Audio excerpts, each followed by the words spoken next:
Morning to all of you. आज जो है बेटा आपका 9th क्लास में स्वागत है।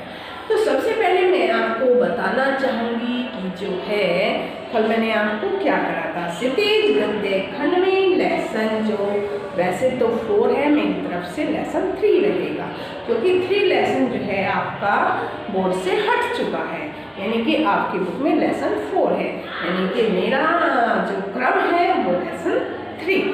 ठीक है, तो लेसन 3 जो है आपका सांवले सपनों की याद, सांवले सपनों की याद। तो इसमें जो है किसका वर्णन किया गया है? एक बर्ड वाचर जो कि पक्षियों से प्रेम करते थे और जो है अपना सारा जीवन पक्षियों की देखरेख में उन्होंने बिताया है। तो इस लेसन को सबसे पहले मैं जानकारी आपको देना चाहूँगी। आज जो है मैं इस लेसन का आपको सार बताऊँगी। तो उससे पहले कि सांवले सपनों की याद जो है, ये इसके राइटर कौन है, इनका जन्म कहाँ हुआ था, उन्होंने क्या किया है। ठीक है, तो इसके राइटर जो लेखक हैं वो जाबिर हुसैन हैं। कौन है? जाबिर हुसैन हैं। तो उनका जन्म जो है बिहार जो है बिहार में नालंदा जिले के नौनही जो है गांव में हुआ था। कहाँ हुआ था? बिहार में जो है नालंदा जिले के नौनही राजगीर में हुआ था उनका जन्म। और कब हुआ था? 1945 में, यानी कि 1945 में जो है बेटा उनका जन्म हुआ था। तो ये तो है यानी कि इसके राइटर लेखक जो कि मैंने आपको कल इसका जीवन परिचय कराया था। तो आज इनके सामने सपनों की याद का मैं पाठ का सार आपको ओरल बताना चाहूँगी, तो आप इसको समझोगे। ठीक है, तो सालिम अली जो है एक वो जो है बचपन से ही पक्षियों से प्रेम करते थे। एक बार क्या था, उनकी छत पर एक गोरैया बैठी थी। तो सालिम अली जो है अपनी एयर गन से, जो कि छोटे बच्चे चलाते हैं, बचपन में चलाते हैं, तो उससे खेल रहा था। तो उसकी छज्जे पर, उनकी छत पर जो है एक गोरैया बैठी हुई थी। तो जैसे बच्चा खेल रहा था तो वो जो है उससे निकलकर, जो पत्थर कुछ भी ऐसा हो सकता है, तो उससे निकलकर जो है वो उस गोरैया को जा लगी थी। किसको लगी थी? उस गोरैया को जा लगी थी। तो वो गोरैया जो है घायल होकर जो है वो नीचे गिर गई थी। तो उसके बाद जो है सालिम अली ने उस गोरैया की बड़ी देखरेख की और जो है उसकी दवा पट्टी की, लेकिन वो गोरैया नहीं बची थी, घायल होकर वो खत्म हो गई थी। तो उसके बाद जो है सालिम अली को जो है पक्षियों से प्रेम बढ़ गया था और उनकी देख रेख जो है वो इस तरीके से करने लगे थे जिससे कि जो है पक्षियों को कोई असावधानी न हो। ठीक उसी प्रकार जो है सालिम अली पक्षियों को, यानी कि पक्षियों की देख रेख इस तरीके से करते थे कि जिससे पक्षी जो है इस प्रकृति में विलीन, यानी कि पक्षी वन में पक्षी के समान प्रकृति में जो है विलीन होते जा रहे थे। कौन? यानी कि जो है सालिम अली जो है इस प्रकृति के समान ही पक्षियों में विलीन होते जा रहे थे, जो अपने जीवन का जो है अंतिम गीत गाकर, कौन? सालिम अली जब मृत्यु की उसमें पहुँचे, कगार पर पहुँचे थे, तो सालिम अली की मृत्यु से उत्पन्न अपनी भावनाओं को भी व्यक्त किया।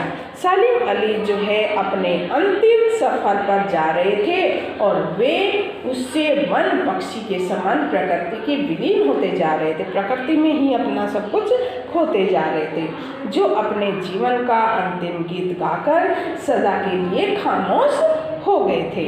जैसे आपको पता है बेटा कि मौत की गोद में जो है, गोद में जो भी जाता है या पक्षी को कोई अपना जीवन देकर भी नहीं जीवित कर सकता। जैसे वो सालिम अली ने गोरैया को उसको लग गई थी, तो ठीक उसी तरीके से अपना सालिम अली अगर उस गोरैया का अपना जीवन भी देता तो वो जीवित नहीं हो सकती। ठीक उसी प्रकार बार कोई एक महान व्यक्ति अगर वो अपना जो है अंतिम जीवित प्राण जो है कर देता है, ख़त्म कर देता है एक तरीके से, तो उसको कोई भी चाहकर उसको जीवित नहीं कर सकता है। सालिम अली भी एक जीवित नहीं, सालिम अली भी एक ऐसे बर्ड वाचर थे, ऐसे पक्षी प्रेमी थे जिनको जीवित नहीं किया जा सकता था। सालिम अली पक्षियों की मधुर आवाज़ सुनकर झूम उठता था। वो इतना खुश होता था सालिम अली कि पक्षियों की जो मधुर आवाज़ है, उनका चहचहाना, उनका उड़ना, उनके पंख फड़फड़ाने, और इस तरीके से जो है सालिम अली उनकी रास लीला को देखकर जो पक्षी रचते थे उनमें झूम उठता था। इसमें जो है लेखक यानी कि जाबिर हुसैन जी कहते हैं, क्या कहते हैं कि मालूम जब जैसे ये तुम्हारे सालिम अली थे तो ये अपनी स्मृति में कई बार क्या होते थे, डूब जाते थे अपनी स्मृति में, यानी कि अपनी पुरानी यादें, पक्षियों के बारे में जानना, अपने बारे में जानना कि जब वे बचपन में थे किस तरीके से उनको स्मृति में डूबना।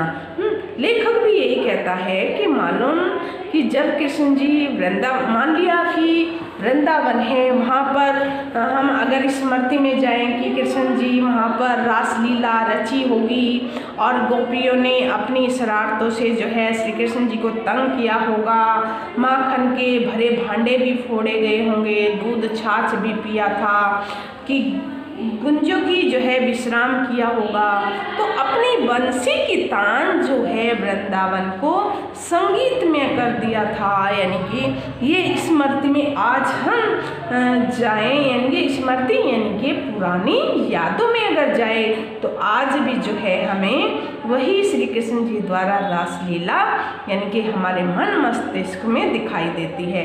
आज भी वृंदावन में कृष्ण जी की बांसुरी का जादू छाया हुआ है और इतने लोग जो है बेटा वहाँ पर भी दर्शन के लिए जाते हैं। ठीक उसी प्रकार जो है सालिम अली के संबंध में बताया जाता है कि कमजोर काया वाला व्यक्ति, एक पतला सा व्यक्ति अब 100 वर्ष का जो है होने वाला था कि कैंसर की बीमारी से जो है वो चल बसा। उसको जो है सालिम अली को कैंसर हो गया था, उसकी बीमारी से जो है वो चल बसा था। वे जीवन के अंतिम क्षण तक जो है पक्षियों की खोज, उनकी सेवा में लगे रहे थे। कौन? सालिम अली। उन जैसा बर्ड वाचर शायद ही कोई अन्य हो। वे सदा प्रकृति को हंसती खेलती रहस्यमयी दुनिया के समान अपने आसपास ही देखना चाहते थे। उसने इस कार्य में इतनी जीवन साथी तहमीना भी उसके साथ थी। कौन?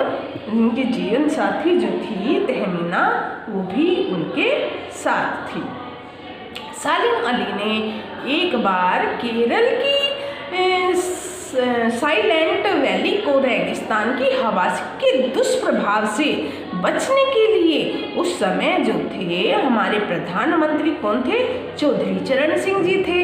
उनसे अनुरोध किया कि जो है रेगिस्तान में जो है एक तूफान आने वाला था और उस तूफान के कारण जो है इतने पक्षियों का जीवन जो है समाप्त हो सकता था।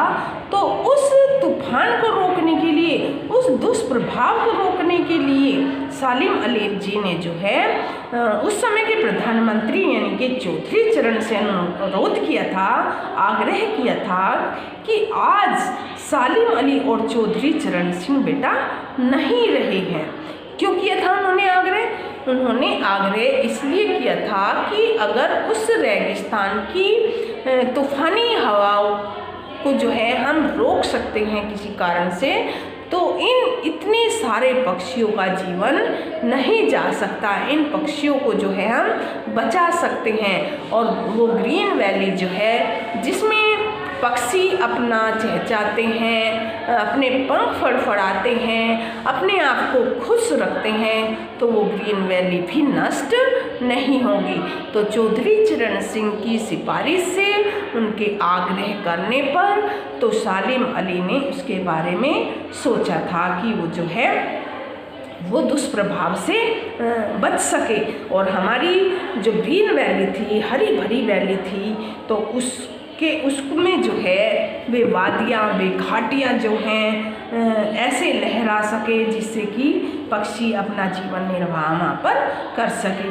तो जब चौधरी चरण सिंह ने ये देखा कि सालिम अली को जो है अपने से नहीं पक्षियों के लिए ये इतना कुछ करना चाहते हैं, तो उन्हें जो है बोल दिया था कि सालिम अली को बोल दिया था चौधरी चरण सिंह जी ने कि आप ग्रीन वैली को बचा सकते हैं कैसे भी। और बाद में जो है चौधरी चरण सिंह की आँखों में से भी आंसू आ गए थे कि हमारे इस विश्व में हमारे जो पक्षी हैं उनके बारे में सालिम अली कितना मतलब जानते हैं और उनके बारे में कितना सोचते हैं।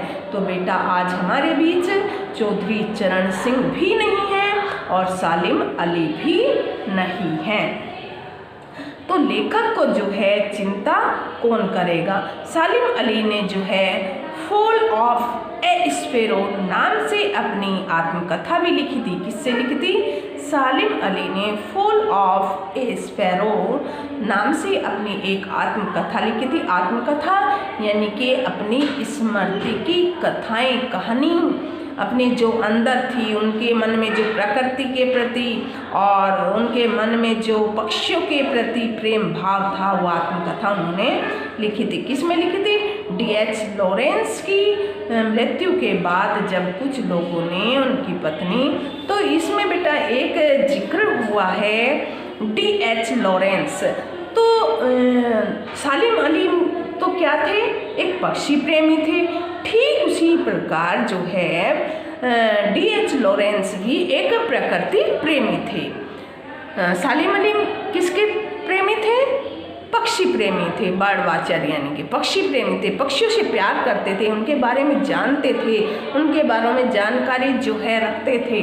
और ठीक उसी प्रकार जो है लॉरेंस किसके बारे में जानकारी रखते थे? यानी कि प्रकृति के बारे में जानकारी रखते थे। तो लॉरेंस का भी इसमें जिक्र हुआ है कि D.H. लॉरेंस की जब मृत्यु हो गई थी, तो अली जी जो हैं उनसे पूछना चाहते थे, उनकी पत्नी से, उन गोरैया से, जो गोरैया उनके साथ रहती थी। तो उसकी पत्नी ने कहा, सालिम अली ने उनके लॉरेंस के बारे में जानना चाहा, तो उनकी पत्नी ने क्या कहा? मेरे से अधिक तो आप लॉरेंस के बारे में जो है उनकी गोरैया से पूछ सकते हैं। वो जो है गोरैया, वो अधिक उनके बारे में जानती है। तो ये उसने कहा था, किसने? लॉरेंस की पत्नी ने। तो बचपन में भी बेटा अली ने अपनी एयर गन से एक गोरैया घायल कर दिया था। जैसे मैंने आपको बताया है कि बचपन में जो है जब अली खेल रहा था, तो उनके एक एयर गन से एक पक्षी यानी कि गोरैया जो है वो घायल हो गई थी, और जिससे जो है वो पक्षी प्रेमी बन गया था। पक्षियों के बारे में ज़्यादा प्यार उनको हो गया था। तो उसी ने जो है आजीवन मीन्स जीवन भर, आजीवन यानी कि जीवन भर पक्षियों का जो है सेवक बना दिया था। सेवक उनकी सेवा करने वाला, सेवक यानी कि उनकी सेवा करने वाला जो है बना दिया था। वे उन्हें ही खोजते रहे, किन्हें? पक्षियों को जो है खोजते रहे, और अपनी जो है लंबी दूरबीन लटकाए हुए जो है जगह घूमते रहते थे और पक्षियों की तलाश करते रहते थे। कौन? सालिम अली। तो अपने खोजपूर्ण नतीजे और अपनी रचनाओं के द्वारा जो है देते रहे। कौन? यानी कि आत्मिक ज्ञान से पक्षियों के बारे में उनकी जानकारी, उनके खान पान को सबको देखते हुए सालिम अली जो है पक्षी प्रेमी बन गए थे। लेखक की आंखें भी उनके जाने पर भीग गई थी। बेटा आज जो है हमारे बीच सालिम अली भी नहीं है, और जो है चौधरी चरण सिंह जिनसे जो है उन्होंने आग्रह किया था और ग्रीन वैली को बचाने के लिए, पक्षियों के लिए बचाने के लिए, कि जो है पक्षी वहाँ पर ठहरते हैं, घूमते हैं। उनको बचाने के लिए सालिम अली ने जो है चौधरी चरण सिंह, उस समय जो चौधरी चरण सिंह थे उनके बारे में भी हम जानकारी मैंने आपको दी है। तो उस समय के चौधरी चरण सिंह थे और उनकी आंखें भी नम हो गई थी कि सालिम अली के जो है पक्षियों के प्रति इनका इतना अथाह यानी कि गहरा प्यार है। तो जो है इसमें सालिम अली ने अपने पक्षी प्रेमी और जो है बर्ड वाचर का, उनके बारे में, उनके कार्य के बारे में, उनके जीवन के बारे में, प्रकृति की हंसती खेलती रहस्य भरी दुनिया के समान वे जो है आसपास उनको देखते थे। तो यानी कि इसमें ये मैंने आपको बताया कि सांवले सपनों की याद। एक बेटा आपको बात मैं आपको बताना चाहूँगी, सांवले सपने कि सांवले सपने किसे कहा गया है। यहाँ पर सांवले सपने यानी कि सालिम अली के जो धुंधली यादें हैं, जो हमारे सांवले हैं। सांवला रंग कैसा होता है, ना तो काला होता है और ना गोरा होता है, यानी कि दोनों का मेल होता है, उसे हम सांवला कहते हैं। तो सांवले सपने यानी कि जो हमारे सपने, जो सालिम अली के सपने थे, वे थोड़े धुंधले से दिखाई हमें आज भी देते हैं। कैसे देते हैं कि वो पक्षियों के बारे में क्या सोचते थे, पक्षियों के बारे में जो है क्या चाहते थे, पक्षियों को कैसा बनाना चाहते थे, तो उसके बारे में आज भी वो सांवले सपने हमें धुंधले जो है याद है। सुनहरे परिंदों के खूबसूरत पंखों पर सवार सांवले सपनों का एक हुजूम मौत की खामोश वादी की तरह जो है अग्रसर है। कोई रोक टोक सके कहाँ संभव है। इस हुजूम में जो है आगे आगे चल रहे सालिम अली अपने कंधों पर सैलानियों की तरह अपने अंतहीन सफ़र का बोझ उठाए हैं। अंतहीन यानी कि जो उनका अंत अब हो चुका है, यानी कि ख़त्म हो चुका है। अंतहीन धुंधला अंत हो गया है एक तरीके से। उस सफ़र को वो बोझ उठा रहे हैं, उनकी यादों का बोझ। लेकिन यह सफ़र पिछले तमाम सफ़रों में से भिन्न है। भीड़ भाड़ की जिंदगी और तनाव के माहौल में सालिम अली का यह आखिरी पलायन था। तो जो है अब हम इसकी रीडिंग करेंगे नेक्स्ट डे। अब तो वे जो हैं उन वन पक्षी की तरह प्रकृति में विलीन हो रहे हैं। कौन? सालिम अली, जो कि जिंदगी का आखिरी गीत गाने के बाद मौत की गोद में जा बसे हों।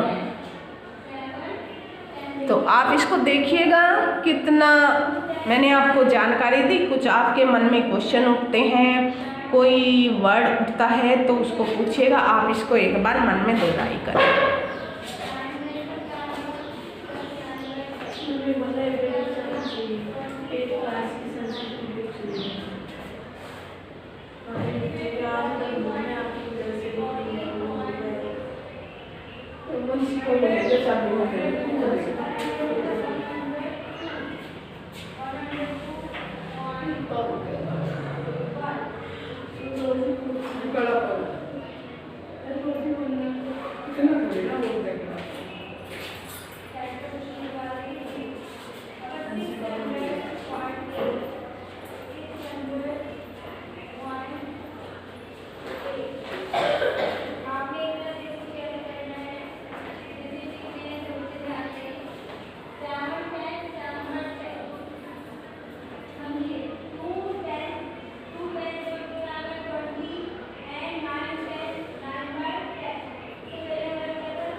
तो ये आपने देखा होगा, दोहराई एक तरीके से की होगी। एक मैंने आपको जिक्र किया था कि सालिम अली ने जो है फुल ऑफ एस्पेरो नाम से जो है अपनी आत्मकथा लिखी थी।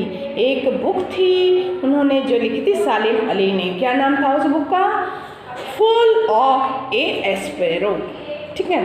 तो नाम से अपनी आत्मकथा लिखी थी। और D.H. लॉरेंस के बारे में भी सालिम अली ने जिक्र किया था, उनके बारे में जानकारी। जिस प्रकार बेटा सालिम अली एक तरीके से पक्षी प्रेमी थे, ठीक उसी तरीके से जो हैं लॉरेंस भी प्रकृति प्रेमी थे। तो इन दोनों के बारे में जो है जाबिर हुसैन जी ने इनके बारे में जानना चाहा है। तो इनके बारे में जो है विशेष बातें भी कही है कि जैसे लॉरेंस की मृत्यु हो गई थी तो उनकी पत्नी के पास गए लेखक, तो उनके बारे में पूछना चाहा तो उन्होंने कहा कि मेरे से अधिक तो लॉरेंस के बारे में गौरैया जानती है। कौन जानती है? लॉरेंस के बारे में जो है गौरैया। तो आपने ये जाना होगा, समझा होगा, इस पर ध्यान दीजिएगा। तो उससे आगे जो है हम आपको कल रीडिंग देंगे। तो आज के लिए इतना ही। Have a nice day.